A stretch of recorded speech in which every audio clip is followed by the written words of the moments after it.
Hey, Jacob here, and today I'm going to show you really quickly how to check your battery health on the iPad. If you find this video helpful, please do give it a like, because that really helps my videos get seen by more people on YouTube. Okay, let's get on with it. In the Settings app, I can tap onto Battery on the left-hand side. And from here, I'm going to get an overview of my usage of the iPad in the last 24 hours and the last 10 days. This is quite useful to kind of get an idea of what apps are using battery on my device, whether that's on screen or things that are running in the background. I've actually got USB-C devices on the screen here. That's where I was charging my iPhone from the iPad on a flight recently. Now, if we tap onto battery health at the top here, we'll get some more information about how good the battery in our iPad is and how much it's deteriorated with age and usage. The most important thing to look at here is at the very, very top, where it just says battery health. On this iPad, you can see it's normal. If it didn't say normal, it might be a cause for concern, perhaps worth going to an Apple store or to a service somewhere, because that likely means the battery is deteriorating. But if you want to dig a little bit deeper into the information on the screen, we can do that as well. So next on the list here, we have the maximum capacity of that battery.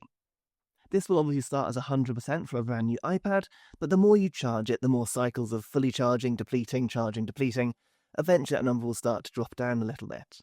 This isn't really a cause for concern unless it gets to perhaps 80% or below, in which case you'll notice your battery is draining really quickly, and it will probably start getting worse and worse as it deteriorates further. For me, it's quite a new iPad, it's on 100%, I'm good to carry on. Next up we have the cycle count, and this data will tell you how many times your iPad battery has been completely drained and used. So how many times that full cycle of charging and being used has taken place on the device. For me, it's 87, again it's a fairly new device here, so that's pretty good news. This can be quite useful if you've bought a second-hand iPad, because it will tell you roughly how much usage it's had in its lifetime. So perhaps if you've got a choice of two different iPads to buy, it might be worth checking this number out. And then finally, we've got the option here to limit the charging capacity to 80%. Now, if you turn this toggle on, whenever you charge your iPad, it will stop, just like you might expect, at 80%. The idea here is that it will use less of your battery capacity over time, and it should prolong the life slightly. I'm not a battery scientist, I'm just a teacher from Cornwall, so I can't guarantee if that will actually make a difference or not, but the fact the setting is there probably suggests that it's something that you may want to turn on if you want to preserve your battery for longer. And that's it for this quick tip. Hopefully you've learned how to use battery health on your iPad and what some of those numbers mean.